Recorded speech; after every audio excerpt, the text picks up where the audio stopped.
Hey listeners, are you ready to uncover some extraordinary wonders? Disappearing Spoon is thrilled to partner with the amazing Curiosity Box. It's a science subscription service for curious minds. It's created by Vsauce, the internet's leading science education channel, with over 3 billion views.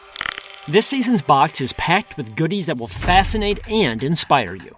Challenge yourself with a magnetic shadow alphabet puzzle. Piece it together to spell out the alphabet using only the letter shadows. Or discover the picture pot, where art and mathematics merge into a colorful, creative masterpiece. It is fun and educational. And the highlight, a sample of recreated Martian soil. Experience the thrill of holding the red planet right in your hands. Don't miss out on this unique adventure. Subscribe to Curiosity Box now and celebrate the incredible achievements of science. For 50% off, use the offer code SPOON at the-curiosity-box.pxf.io/disappearingspoon. That's offer code SPOON at the-curiosity-box.pxf.io/disappearingspoon for 50% off today. Unbox the mysteries of the universe with Curiosity Box. As a reminder, this is part 3 in a 3-part series on legendary physicists and their dumbest mistakes. To start today's episode, let's play a little game. I'll name a famous scientist, and you say the first theory or idea that comes to mind. Start with Isaac Newton. You're probably thinking gravity, right? Next up, Marie Curie. She brings to mind radioactivity. What about Charles Darwin? Probably evolution. Now for a hard one, Stephen Hawking. To be sure, you can probably call to mind certain things about him as a person. The wheelchair, that book he wrote, A Brief History of Time, that unforgettable voice. The expansion of the universe suggested the possibility that the universe had a beginning at some time in the past. The point at which the universe may have started out became known as the Big Bang.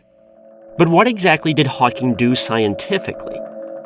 Not many people know. So today's episode is about Hawking's most famous discovery, which was intimately tied up with a horrible blunder. But as Einstein showed us last week, sometimes a ghastly blunder is the surest way forward.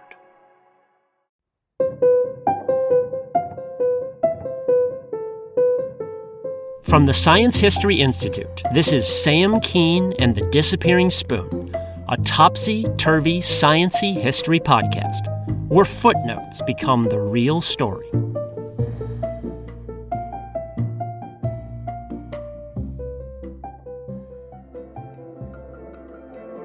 Hawking's big discovery involved black holes. Black holes arise when ungodly amounts of matter get crushed together into a small space. Because of all that concentrated matter, black holes have huge gravitational fields, so huge that nothing can escape their clutches. Not even light, the fastest thing in the universe. In fact, that's why black holes are black. Light goes in, but nothing ever comes out. Scientists first predicted black holes on paper in the early 1900s. But even until the 1960s, many physicists did not believe that black holes existed. Indeed, many regarded them with something like horror. There was just something monstrous about them, almost unholy. But black holes appealed to Stephen Hawking, who had something of an impish side. And in the early 1970s, Hawking made an odd discovery about them. All black holes have something called an event horizon. It's an invisible but real boundary around them at a certain distance away. If you're on the far side of the boundary, you can theoretically escape a black hole if you run fast enough. You won't get sucked in. But as soon as you cross that boundary, even with your pinky toe, you're doomed. The black hole will suck you in. It sounds dramatic, and it is. The event horizon is the horizon of disaster. Anything on one side is safe, anything on the other side is doomed. Effectively, then, the event horizon measures the size of a black hole. Now let's imagine someone falling into a black hole. They would undergo what's sometimes called spaghetti-ification. That is, the forces of the black hole would exert such huge strains on their body, and exert those strains so quickly that they'd be pulled into a long, thin piece of spaghetti before being obliterated. Not a great way to go. Something else would happen as well, something interesting. Again, black holes suck things in because they have so much mass, and their sucking power is a direct function of the mass. A small black hole with relatively little mass would have less sucking power than a big black hole with lots of mass. Moreover, the small black hole would also have a smaller event horizon. That is, you could tiptoe closer to a small black hole without getting sucked in than you could to a big black hole. Overall, then, the sucking power and the event horizon both depend on the mass. So think what would happen if someone or something fell into a black hole. That person or thing has mass. So the overall mass of the black hole would now rise. And when the mass rises, so does the sucking power and the event horizon. As I mentioned, the event horizon effectively measures the size of black holes. So the net result is that when something falls into a black hole, the black hole gets bigger. It's like the blob. It eats and it grows. Now, people knew these things before Stephen Hawking, but Hawking spotted something and made an unusual connection here. By definition, nothing can escape a black hole. Once something goes in, it's stuck. So black holes and their event horizons only grow bigger over time. They never grow smaller. That pinged something in Hawking's memory, because there's another quantity in physics that shows that same property. It's called entropy.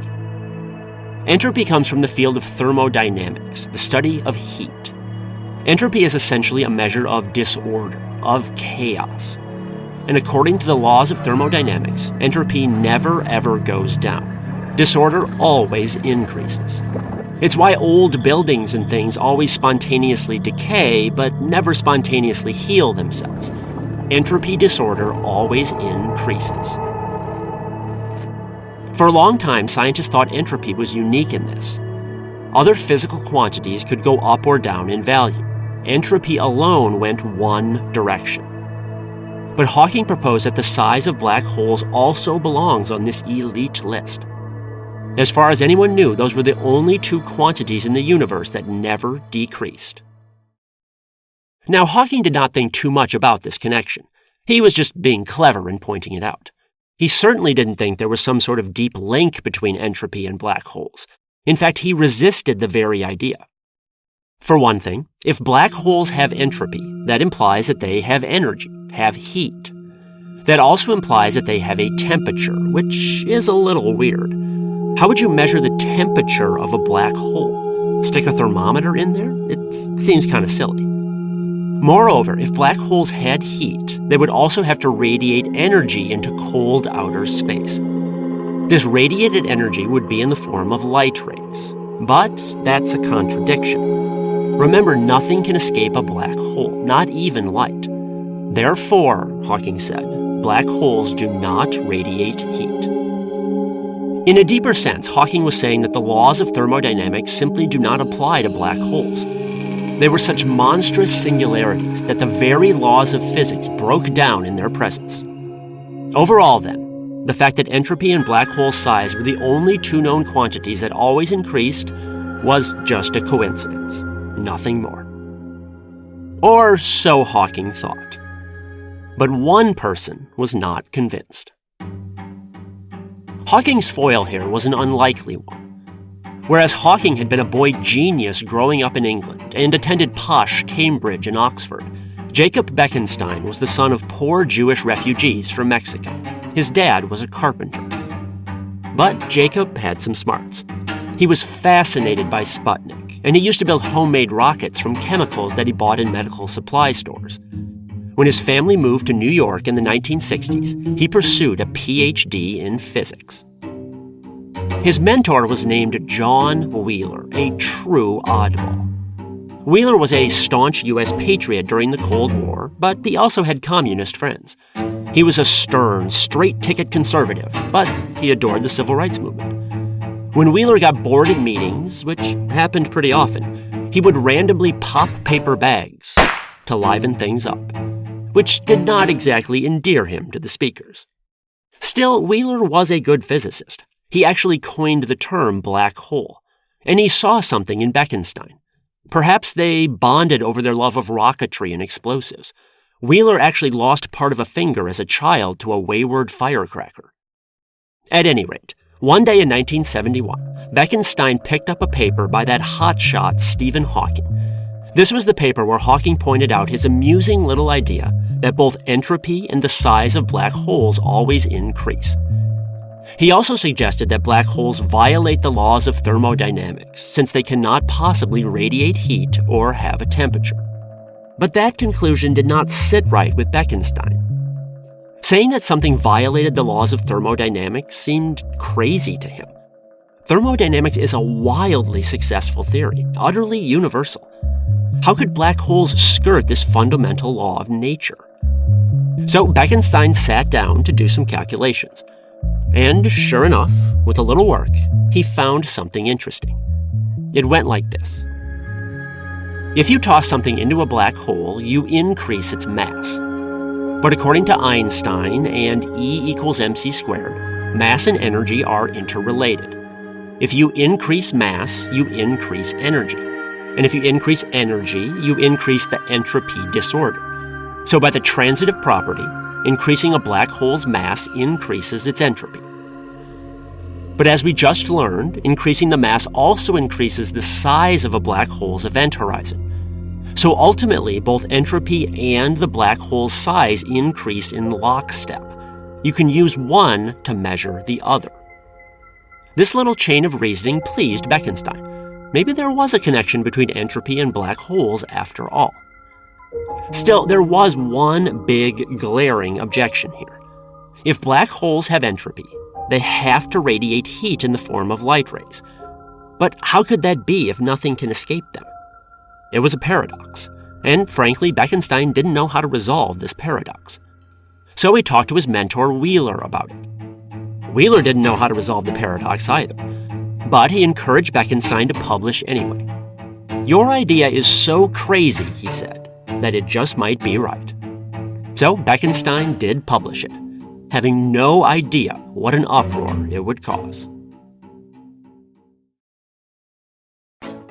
College Savings Iowa is now iSave 529, and it can do more than take your child to college. It's their passport to a bright future, because funds can be used for K-12 tuition, trade schools, graduate degrees, books, and everything they need to get anywhere they want to go. Register by September 30th at iowa529contest.com for a chance to win a $5,290 contribution. iSave 529, for every child, for any adventure.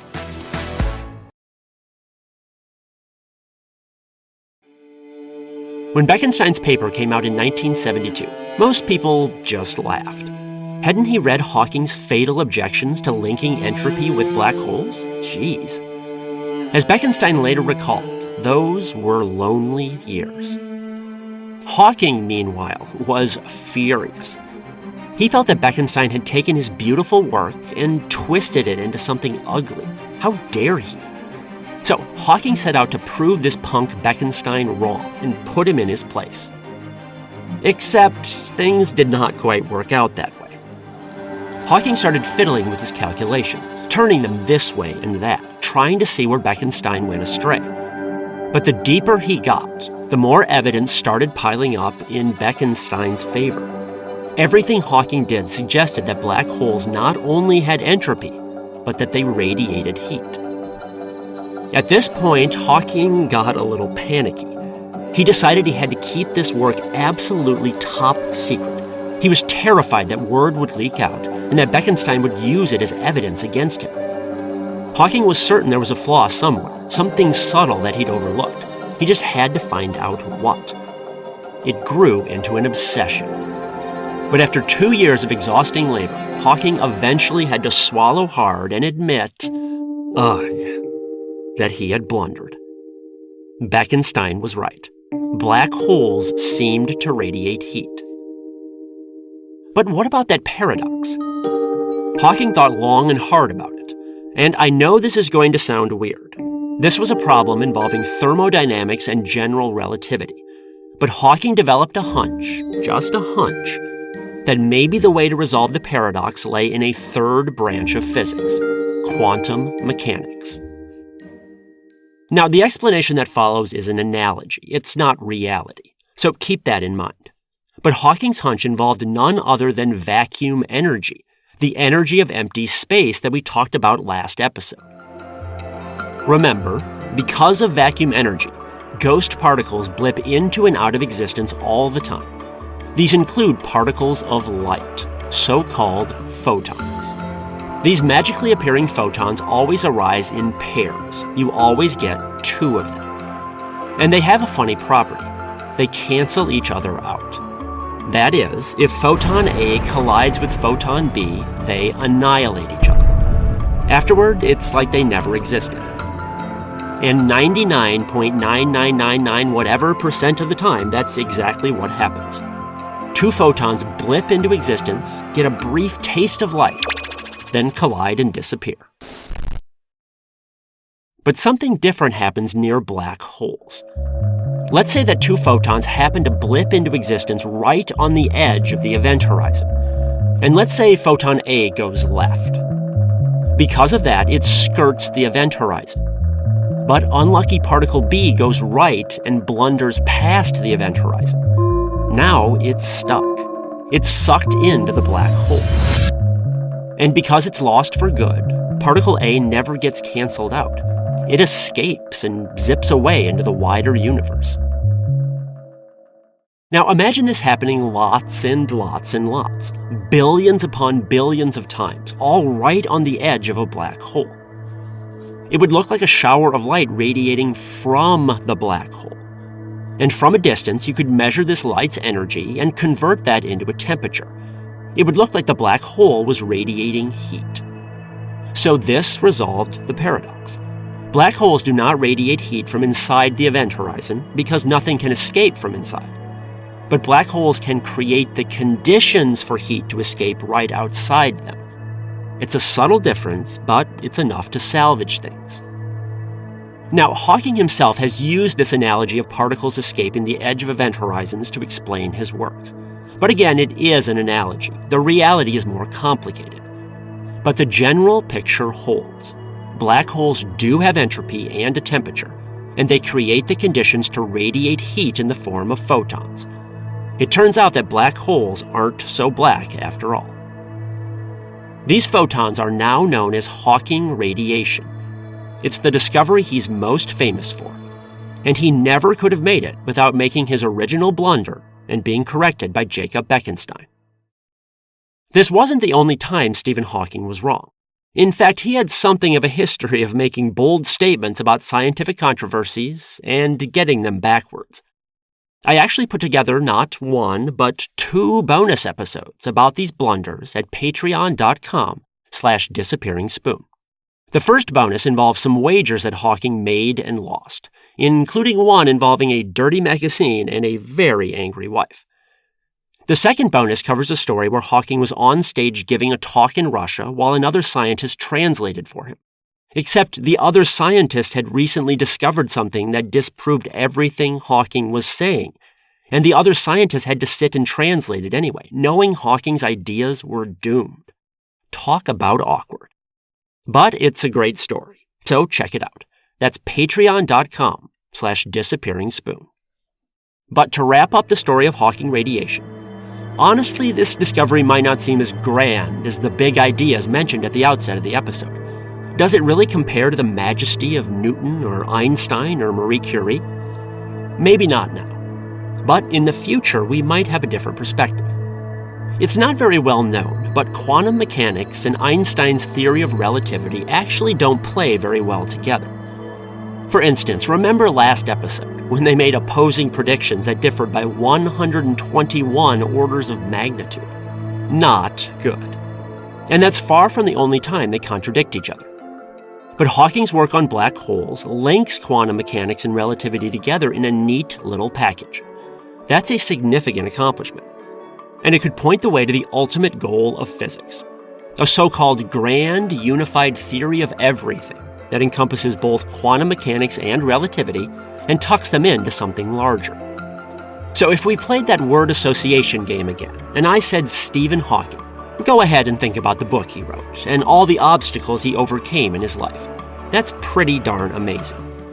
But think about Hawking radiation, too, and especially about how peering into the abyss of a black hole just might be the future of physics.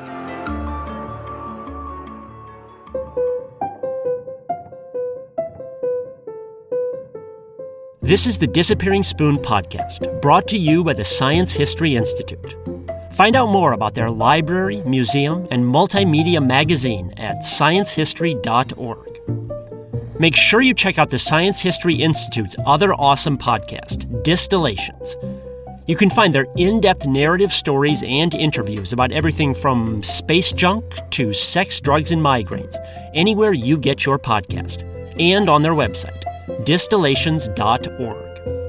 You can find more incredible stories from my books at samkeen.com. You can also book me as a speaker at your school or event. If you like this podcast, please support it at patreon.com/disappearingspoon. It costs as little as 7 cents per day. You can also get bonus episodes and signed books. Please spread the word to others as well, and subscribe in iTunes, Stitcher, or other places. This episode was written by me, Sam Keen. It was mixed by Jonathan Pfeffer and produced by Mariel Carr and Rigoberto Hernandez. Thanks for listening.